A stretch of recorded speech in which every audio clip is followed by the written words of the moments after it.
soalan Melayu terancam antara Melayu kini dan Melayu kroni.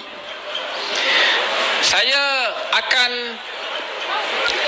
memberi ruang kepada semua nanti untuk mengemukakan soalan. Secara mudahnya, secara ringkasnya, format kepada program Bual Bicara kita ini seperti berikut. Saya akan kemukakan soalan-soalan ringkas kepada saudara Rafizi secara bergilir-bergilir.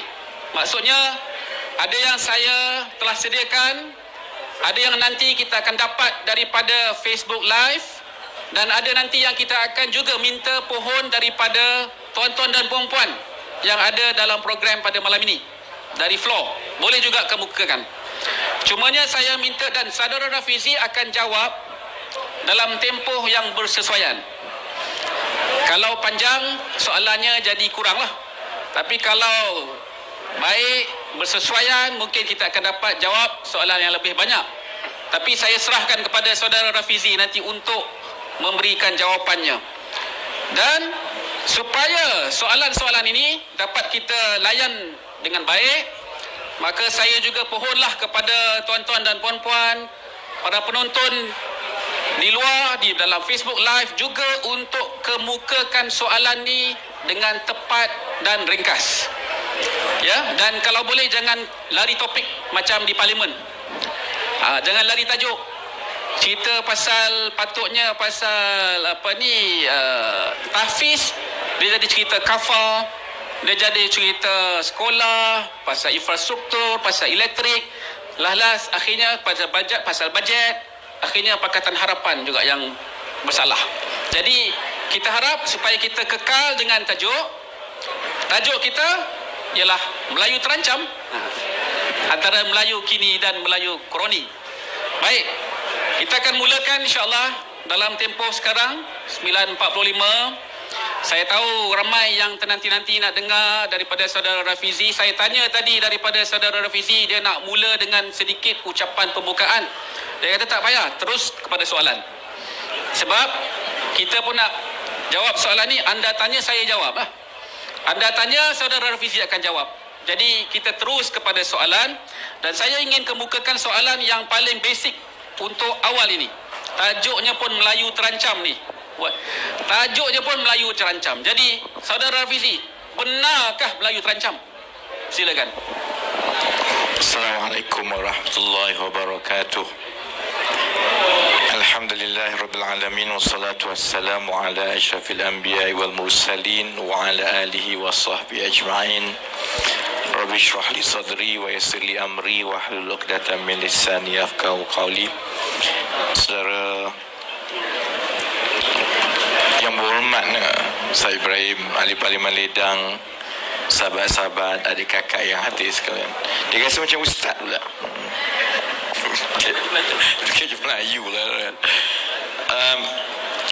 Dia kalau kita tengok kepada setiap kali ada perubahan yang mana UMNO kalah, maksudnya tahun 69, kemudian tahun 2008 bila UMNO tidak dapat pertahankan majoriti 2/3, kemudian yang terkini tahun lepas lah bila berlaku pertukaran kerajaan, isu yang tiba-tiba akan timbul dan akan diulang berkali-kali ialah habislah kita. Sebab Melayu ni, dia kata kita ni dalam miskin, bodoh, tak reti berniaga. Ni orang UMNO kata ni, bukan saya kata lah.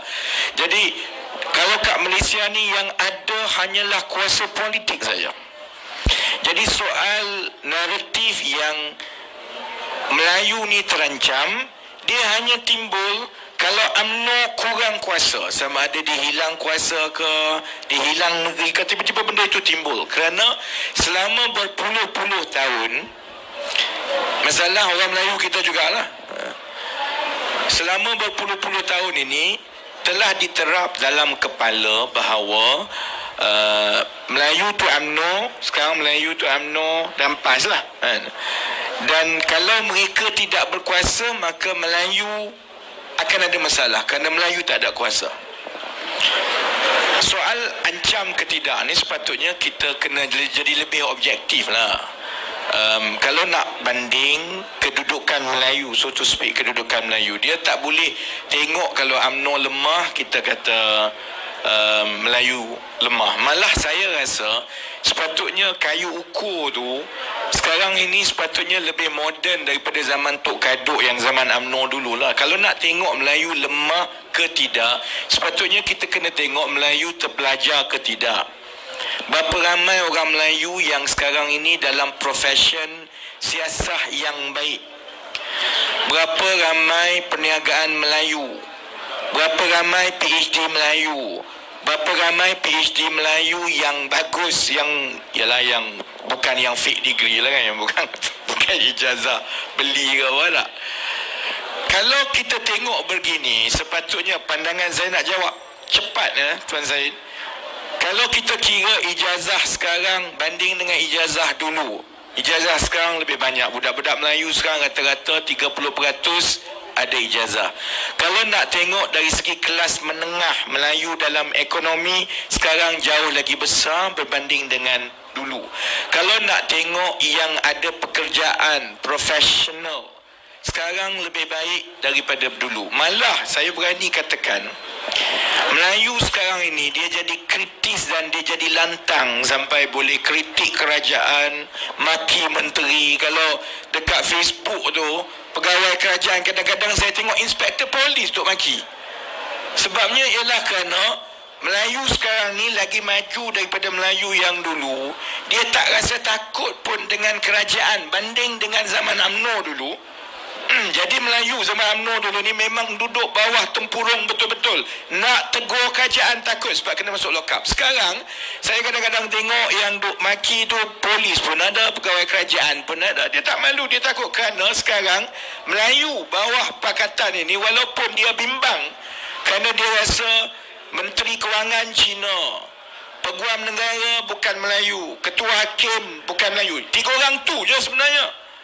Tapi itulah yang dimainkan oleh UMNO Barisan Nasional dan juga oleh PAS, sampai dia tidak sedar bahawa kalau kita tengok dari segi ruang, dari segi keberanian, Melayu sekarang bukan Melayu yang terancam, Melayu yang mengancam sekarang. Sebab dia yang duduk ugut orang sana, kalau sikit-sikit sekarang viral, dia pergi buat laporan polis terus. Salah komen dia pergi buat laporan polis. Jadi soal Melayu terancam ni bagi saya bukan satu soal yang persepsi yang perlu ditangani.